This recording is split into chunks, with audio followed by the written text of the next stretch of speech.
a clear regulation on the fair resettlement, community consultation, reliable grievance mechanism ensure the growth among those projects.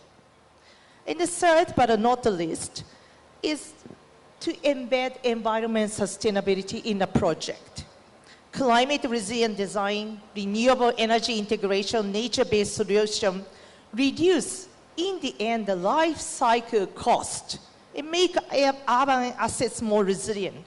And strong ESG performance and credible sustainability rating further enhance investor confidence as long-term institutional investors seeking demonstrate measurable environment social outcomes. So together with those mechanisms, ensure that Telangana state attract more capital while building a growth model that is fair, resilient, and sustainable. Thank you. Thank you, Oka. Actually, we wanted to start the tone. And I think the first question you have answered very well. You spoke about clear vision, then you spoke about environmental sustainability, and together with all these important components, Telangana can access large amount of finance. Before we move to the second question, I'll request the Honorable Deputy Chief Minister for Finance, Planning, Energy to give his initial remarks so that we can move into the panel discussion more meaningfully. Thank you, sir. Yes.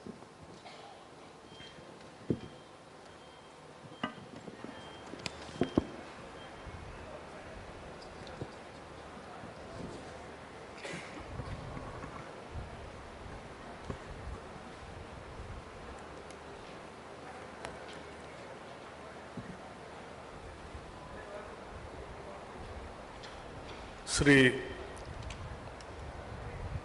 Sandeep Kumar Sultania Garu, moderator of the today's session, innovative PPs, harnessing private capital towards public goods. He is our Principal Secretary of Finance, and Mio Oka, Country Director ADB, Sri Mohit Aroraji, MD Blackstone, Gauri Shankar Nagabhushanam, CEO Capital India Trust, Capital and India Trust, Harsha Kupchandani, Investment Officer, International Finance Corporation, and other esteemed guests and participants of this session. A very good afternoon to all of you. And let me also express my thanks and appreciation for coming all the way in a short notice for this Telangana Global Summit 2025, in which where we are releasing a document, Telangana Rising 2047 vision document, which is aimed at $3 trillion economy. By 2047, we wanted to achieve to that economy. So keeping that in our mind, our thought, under our Chief Minister Shri Revanth Reddy Garu and other entire cabinet colleagues, to achieve that goal, we thought first to let us prepare a document by consulting various sectors and important industry leaders, ISP, Niti Aayog, and all our departmental secretaries under the various departments, ministers heading over. And finally, we have prepared a document and we are going to launch that or release that document today evening. In this session, we have extended our invitation to all of the industry leaders, not only in this country, to the whole world also. Many of the countries, nearly about 6 continents, people have participated and they are giving their valuable ideas and suggestions also. In the process, in this entire summit, simultaneously we are conducting nearing about 28 sessions like this to take their valuable suggestions and ideas for the growth of our state and our vision. Thank you very much for once again for coming all the way. Let me begin with a story close to our hearts. 2 decades ago, Hyderabad skies promise, but Outer Ring Road, a visionary PPP, annuity model that private partners built in record time, easing congestion for millions and parking economic corridors that now pulse with pharma giants and tech hubs.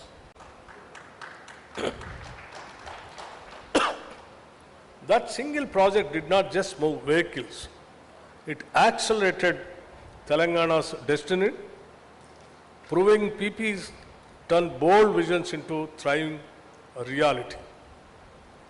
At this Telangana Rising Summit, as we unveil Vision 2047's roadmap to a $3 trillion economy, the truth is stark. Our US dollar 200 billion GST and 37% investment rate yield 70 or 75 US dollars billion yearly. Yet, a 30 billion gap looms today, expanding relentlessly. PPs are the engines for core urban, in the sense cure, peri-urban pure, and rural agri rare zones, targeting $1 trillion economy by 2034. Unleashing private capital for metros, solar parks, and skill hubs while freeing public funds for human development and net zero ambitions. 3 fiscal realities compel this: GST limits, tax to GSDP hikes, FRBM caps borrowing at 3% of GSDP, dwindling household savings, starve long-term projects. PPs break these chains, channeling institutional funds into transport, renewables, and digital infrastructure with smart risk allocation for scale and efficiency. We have nailed it before. For example, Hyderabad International Airport's lasting concession with public oversight. Our Outer Ring Road, rapid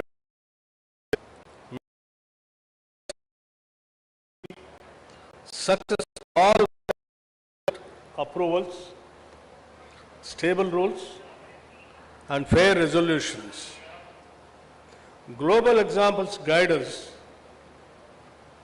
Chills $15 billion via standardized contracts. Australia's affordable water reliability, UK's outcome-driven hospitals, Canada's transport public-private partners in Vancouver attracting pension funds. Vision 2047 envisages private capital playing a dominant role, with public-private partnerships contributing approximately 10 to 15% of total investment. This contribution is vital for reducing fiscal pressure and accelerating long gestation projects in mobility, and clean energy and social infrastructure. By anchoring investment in well-structured public-private partnerships, Telangana creates a scalable financing environment aligned with the long-term goals. Areas of public-private partnerships, expansion in Telangana, transport and urban mobility. As urban centers expand, as you are all aware, the Telangana state is more or less a city. It is expanding in such a way that is how government are also designed like core urban regional economy, like within the outer ring, inside of the outer ring road, beyond outer ring road, in between regional ring road is peri-urban regional economy, and beyond regional ring road, rural agriculture region economy. That's how the state has been, we have designed to expand our urban area also. As urban centers expand, demand for metros, BRT corridors and road systems will grow more and more. Public-private partnerships can support construction and operations through predictable payment structures, ensuring high service quality for capital-intensive projects. Renewable energy and emerging technologies. To contribute to India's 500 gigawatt renewable target is also a huge target, where Telangana can use public-private partnership for solar parks and hybrid zones. Long-term power purchase agreements reduce developer risk, which is possible in the energy sector. Public-private partnerships are also applicable to grid-scale storage, green hydrogen and industrial decarbonization. Logistics and industrial infrastructure, if you see, supporting sectors like pharmaceuticals and electronics requires robust logistics. Warehousing, cold chains and multi-modal parks can be delivered via public-private partnerships, where the state provides land and connectivity while private partners fund facilities. Even digital and data infrastructure also. Artificial intelligence, cloud computing demands significant digital infrastructure today.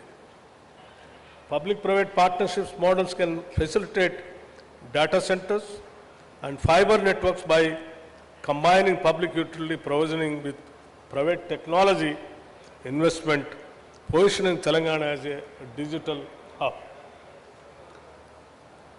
Healthcare also, public-private partnerships can expand diagnostics and hospitals with payments linked to service quality. Education partnerships can support digital classrooms and skill centers. As already we have started skill centers in our state, like, one skills university, which is already started here in this Bharat Future City, where we are conducting this seminar. It is on the construction of the classes already started in other campus. Maybe very soon, in another 3-4 months, we are going to inaugurate that building also here. Apart from that, way back when we started nearing about some ITIs, nearing about 65 ITIs, old ITIs. The moment we came to power, the present government, we have converted and all these ITI centers as advanced technology centers, where the skills are taught there in those centers. And now, apart from 65, another 45 centers we have newly sanctioned, nearing about 105 centers in the entire state. Now the skills centers are started with public-private partnerships. Many of the industry leaders involved in this skills university and advanced technology centers also. Their participation, they deciding the syllabus, they are selecting the academicians, and they are teaching and taking them into their companies as their workforce or talented human resource.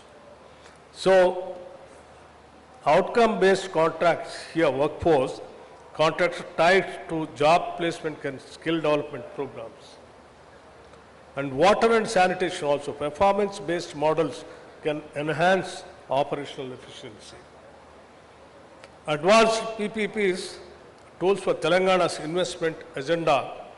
To attract long-term capital, the state can employ sophisticated instruments, partial risk guarantees, mitigate regulatory risk to attract institutional investors.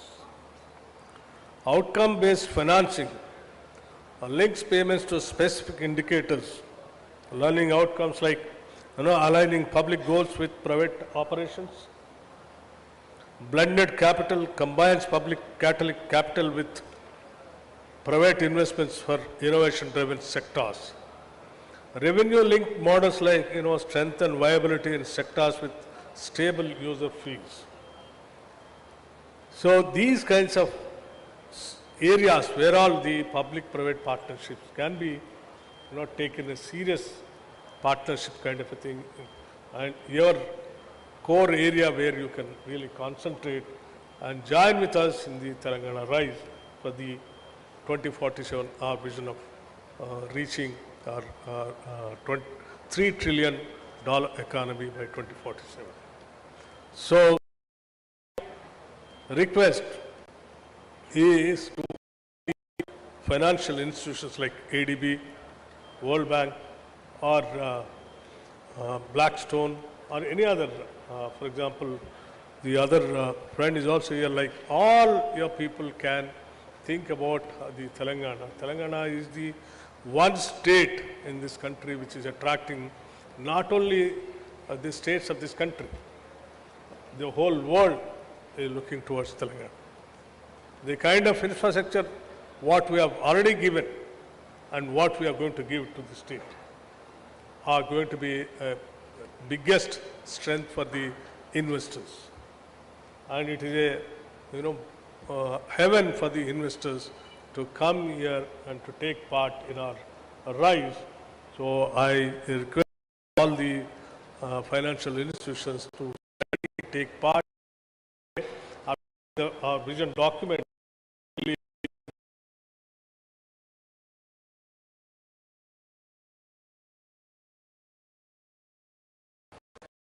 and Telangana's $3 trillion ambition demanding a substantial investment gap that public resources alone cannot cover this dream.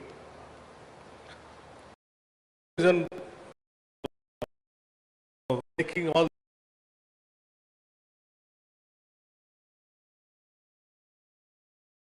efficient solutions by maintaining physical production.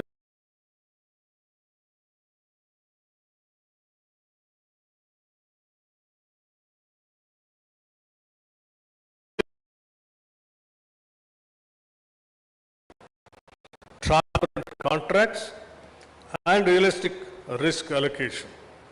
Used strategically, public-private partnerships will be instrumental in converting Telangana's development goals into concrete infrastructure and social outcomes. So, once again, I'll conclude. I'll not take much of your time. You're all waiting for your valuable suggestions also. My only request to all the participants, please go through our document which we are going to release. And wherever you find you want to invest and the state is ready to invite you, welcome you, and you all aware that Telangana's Atma is hospitality. Our hospitality is our philosophy.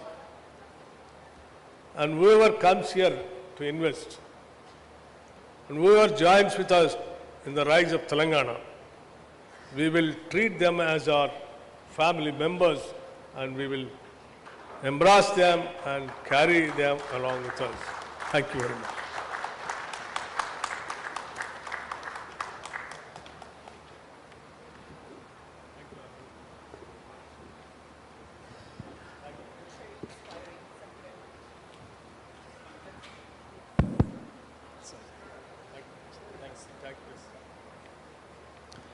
Thank you, sir. The Honorable Deputy Chief Minister has emphasized the importance of the PPP and the success which Telangana had in many of the important projects like ORR, Metro Rail, Skill University. So these are all very, very successful projects which Telangana has already executed before. And he has also emphasized upon the limitations of the state government in raising the finances. So that's where the importance of the public-private partnership becomes very, very important. Our Deputy CM has also emphasized that, as we have kept a target of $1 trillion by 2034 and $3 trillion by 2047. So our investment rate, which is at present the 37%, has to go to 50%. So for that, we require more funding for accelerated development, accelerated growth rate. So so our Honorable Deputy CM has made it very, very clear in the beginning itself as to why we are pitching for public-private partnership. And our experience in the past, basically, we are trying to convey that our state is very, very ready and poised for this kind of investment.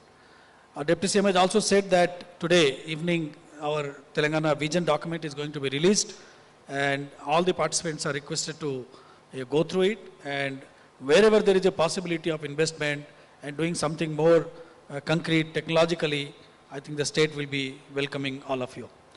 With this, we'll move to the next part of the question. I'll ask Harsa Khubchandani, that is for future-ready infrastructure. With plans for logistic parks, industrial corridors, and increased energy needs, how can PPPs be leveraged to build and finance future-ready infrastructure that is resilient to climate change and driven by frontier technology, moving beyond conventional projects? Harsa. So, thank you for having me here. I think future-ready means many things, and you rightfully pointed out. One is resilience to climate change, resilience to natural disasters, and the other is being prepared for technology upgradations. So we'll take the climate change first. I think it is a reality now that our temperatures are rising, climate patterns are changing, and when you are doing the due diligence and project preparation for logistics projects, for warehouses, for industrial corridors, you have to consider that the average